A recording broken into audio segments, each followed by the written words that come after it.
What's up? Welcome to your Self-Helpless snack, where we give you a little taste of the Self-Helpless podcast with a mini episode. If you want to dive deeper into this topic, you can find the full episode linked in this episode's description.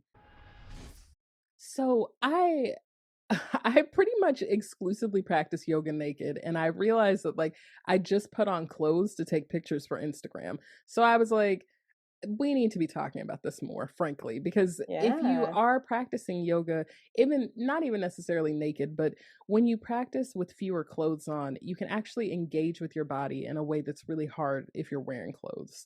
And there's just an access of freedom of physical movement that then translates to an access and freedom in your spiritual movement as well, so that you're able to just get deeper into the postures and have a deeper connection with yourself. I think that especially if you've ever felt ashamed of your body, it's a really healing practice to practice yoga without clothes on. You can practice in the privacy of your own home. You don't have to go and nobody has to look at you naked except for your Right. but being able to have a private space to yourself though, where you can do that deep healing work, like crying over whatever somebody said about your belly when you were in fourth grade, or thinking about the shame that you put on yourself for your chin, or whatever the thing is that you were told to hate about yourself.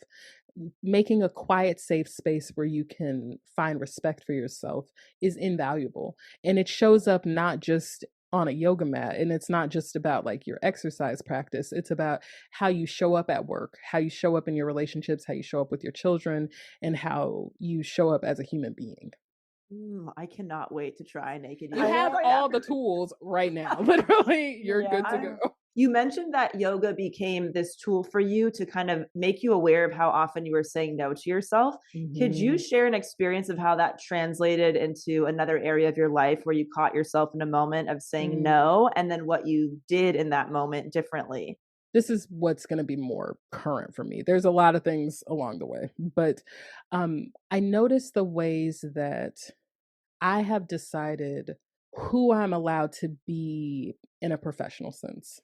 The first thing that comes up is, magazines, and I'm thinking about, being on the cover of Cosmopolitan and Self. These experiences of, being in front of people in a way that is very scary, and I think is very lonely. And more than anything, it's just very lonely. And there's a big part of me that says no to that. And then there's a part of me that's like, who's really saying no?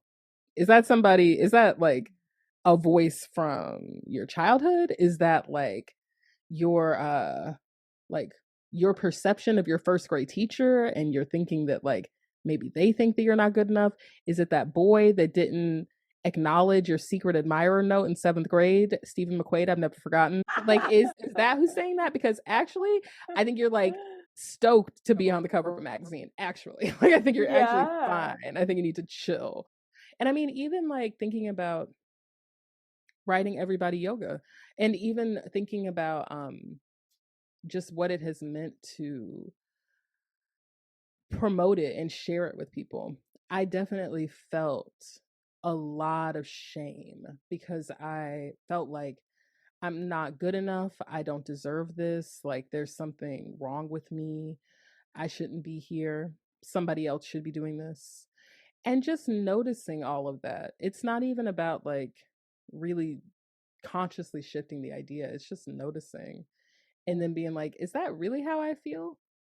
Or am I just telling myself no because, again, because of that thing that happened in ninth grade, or because of that one time that I didn't finish that project, or whatever the thing is, whatever the story is that gets embedded very young, just noticing it for me has been really helpful. Thank you for tuning in to Self-Helpless. You can find our brand new merch, Patreon community, and other fun goodies at selfhelplesspodcast.com. We'd be thrilled if you left an Apple Podcast review, shared this episode with a friend, or post about it on Instagram and tag us at Self-Helpless Podcast so we could repost you and say hi.